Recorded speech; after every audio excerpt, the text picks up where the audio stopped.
All right, everyone. These are the notes you're supposed to have for speed, velocity, and acceleration in your composition notebooks. And as you can see, these are the foldables that we created in class. Now, I'm gonna be showing you one at a time so that way you can have time to copy all this stuff, all right? Um, Here we have motion, displacement, speed, velocity, and acceleration. So first we need to know what motion is.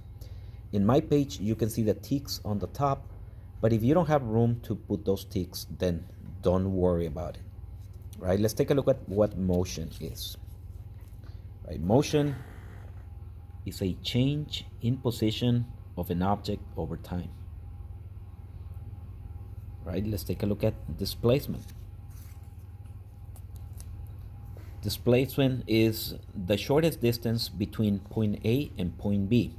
Usually it's going to be a straight line. Like if, for example, I tell you, go to the principal's office because you're misbehaving, right? Well, if you go to the principal's office, you will notice that first you need to get off the classroom and then take a left, and then take a left again, and then take a right, and then take a left, and then eventually you're going to be going by the classroom, not the classroom, but by the office of the principal, right? However, if you apply this displacement principle or concept, you will notice that if you move in a straight line, like if you were a ghost and you can go through walls, you go straight from point A to point B, you will notice that to go from here, from the classroom to the principal's office, it's only about 25 meters. But if you go and then you have to go and turn and then take a left and then another left and then a right and then another right because you're not a ghost, that means you cannot go through walls. Well, instead of 25 meters, you'll end up traveling about 40 meters to get there because you're not traveling on a straight line. So displacement is the distance between two objects. Usually it's going to be on a straight line, right? Then we have speed, velocity, and acceleration. So let's take a look at speed. Speed is the distance traveled by an object per unit of time. The distance traveled of an object per unit of time, also known as the rate, right? Gonna find two different ways to ask about the same thing. On this side of the foldable, you're gonna have to write this down. This is the same formula, but one has complete words and the other ones only has the variables. Speed is equals to distance divided by time, and the formula is S is equals to D over T. For velocity, you have the same thing as speed. You have distance divided by time, but here you're gonna have directions. So velocity measures the speed of an object in a given direction. So here you're gonna have to add direction. It will be the same thing as speed, but the only difference is with direction.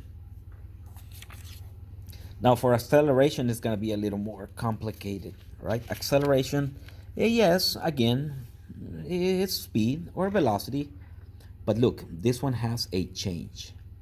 Look at the three bullets. The first one is a change in speed. So any object that slows down or an object that is taking off, so it's obviously going to be speeding up, that is an example of a change in speed. That is acceleration on its own. The second bullet says it's a change in direction or a change in velocity, right? You're traveling in your bike and then you have to turn. There's a sharp turn. Well, you're going to have to take the turn, and even if you don't slow down, just changing direction is acceleration.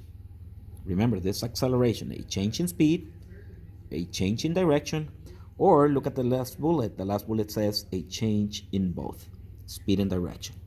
So let's say you are slowing down because there's a curve, because if you don't slow down, you're gonna fall. So you slow down and you take the curve. That is a change in both speed and direction at the same time.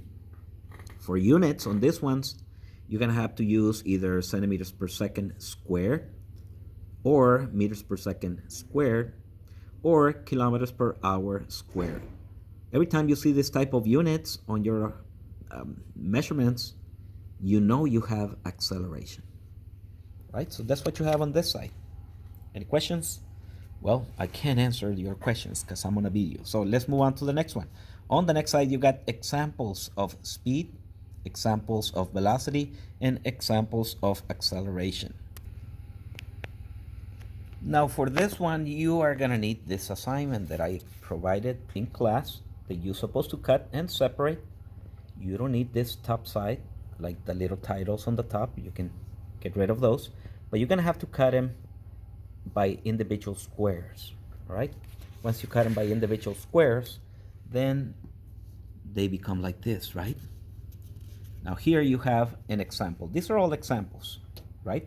The title here is do examples of speed, velocity, and acceleration.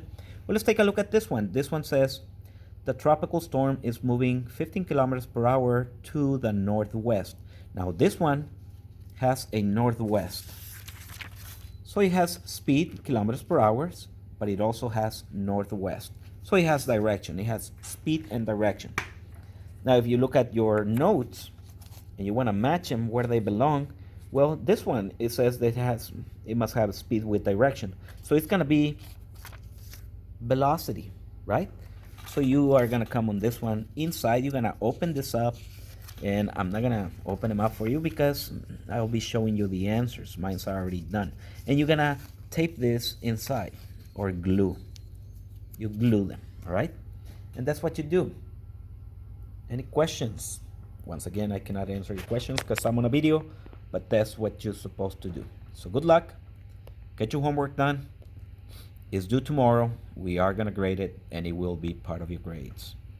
The timing is it's going to be super tight this 3 weeks. I guess we can consider it 3 weeks. So good luck and get your work done. See you guys later.